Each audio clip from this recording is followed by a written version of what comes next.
Welcome to my YouTube channel. ഇന്ന് നിങ്ങളെ പരിചയപ്പെടുത്താൻ പോകുന്ന അഗ്ലോണിമ പ്ലാന്റിന്റെ വിവിധ വെറൈറ്റീസ് ആണ്. ഇതാണ് അഗ്ലോണിമ പ്ലാന്റ്. ഇത് ചൈനീസ് എവർഗ്രീൻ എന്നാണ് അറിയപ്പെടുന്നത്. ഈ പ്ലാന്റ് പിങ്ക് നിറത്തിലുള്ളതാണ്. പിങ്ക് നിറത്തിലുള്ളതായതുകൊണ്ട് നമുക്ക് കൂടുതൽ സൂര്യപ്രകാശം ആവശ്യമാണ്. പക്ഷെ ഈ പിങ്ക് ഷെയ്ഡിലാണ്, നടുക്കാണ് പിങ്ക് ഷെയ്ഡ് വരുന്നത്.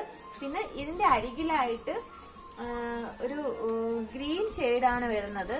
പിന്നെ ഇതിന് സൂര്യപ്രകാശം ഇച്ചിരി അധികം ആവശ്യമില്ല.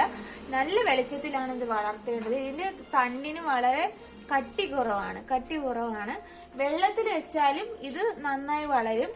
പിന്നെ കാറ്റിൽ നിന്നുള്ള വിഷാംശങ്ങളെല്ലാം നീക്കം ചെയ്ത് ഇത് നമ്മൾ ശ്വസിക്കുന്ന വായുവിനെ ശുദ്ധമുള്ളതാക്കണം.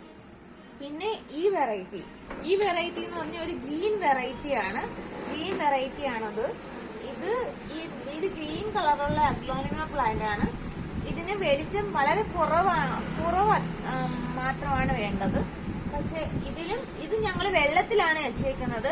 വെള്ളത്തിൽ വെച്ചിരിക്കുമ്പോഴാണ് വെള്ളത്തിൽ വെച്ചിരുന്നാലും ഈ അഗ്ലോണിമ പ്ലാന്റ് വളരും. നന്നായിട്ടാണ് വളരുന്നത്. മണ്ണ് ആവശ്യമില്ല.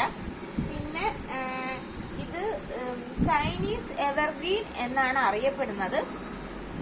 ഇത് ഈ അലങ്കാര ചെടികളായിട്ടാണ് ഇത് വളരുന്നത്. പക്ഷെ ഇതിന് ഇച്ചിരി വിഷാംശം ഉള്ളതുകൊണ്ട് വളർത്തു മൃഗങ്ങളൊക്കെ കഴിച്ചാൽ അത് ചത്തുപോകും.